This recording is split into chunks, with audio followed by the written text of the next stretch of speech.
We're getting close to the finish line at Nick and Hannah's. The drywall's up, everything's got a first coat of primer, and plumbing and electric is mostly complete. Nick and Hannah have decided to go with an epoxy floor, and I've reached out to my buddy Sean to take care of that scope of work for them. Hey, Sean. How you doing today? Excellent. Yourself? Doing well. So what's going on? They've already cleaned and prepped and ground and even primed the basement floors. The most important step of the process, we're going to lay down the base coat, which is the medium gray that you guys had chose, and we're going to apply all of the chips, the lanai gray that we went with on it. So there were many options of color for epoxy. There were many options of flake, and as usual, it took us a long time to make that decision. And as usual, we landed on a gray. And the chips help kind of even out some of the uneven surfaces that remain after all of the prepping and grinding you did do.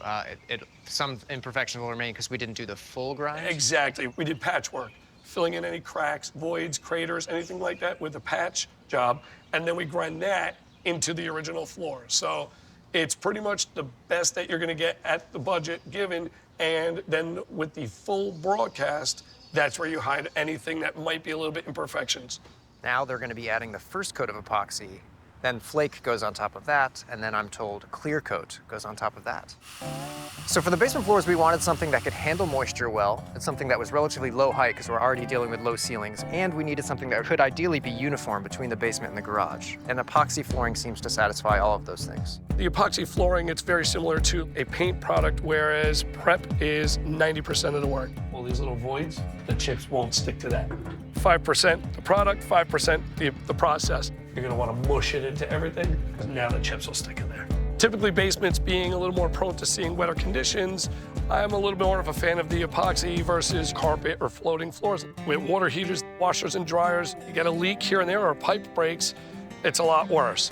The epoxy, you're just either mopping it up or squeegeeing it out, and there's no real damage versus a carpet. You gotta rip it out. You're dealing with mold, floating floors, you get mold under the floor. In the Northeast here, you're bringing your car in the garage, you got rain and snow on it, and it's all gonna seep into the concrete.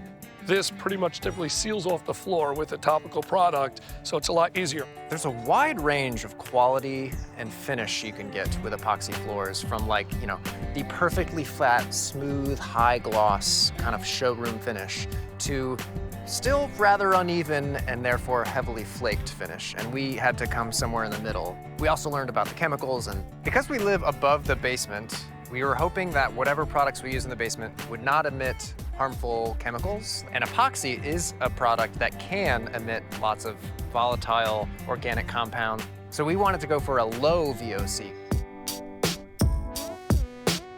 After we lay down the thick coat, the two-part epoxy, apply the chips. Chip to rejection, we overflow the floor with chips. The most popular chip is a vinyl chip. This application though is slightly different. They're more of a composite chip, so the chip has a texture to it and almost a pearlescent finish. A little bit more of a modern look. But the next day will be the clear coat, top coat, which is a satin that we decided to go with on this project. And then once that one's dried 24 hours, the next day we come back and we apply the second top coat on that as well. And that's the final of the process for that. I'm looking forward to seeing it when it's all done. Yeah, absolutely. Awesome. Thanks, Sean. Excellent. You got it.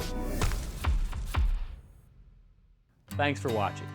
This Old House has got a video for just about every home improvement project, so be sure to check out the others. And if you like what you see, click on the subscribe button to make sure that you get our newest videos right in your feed.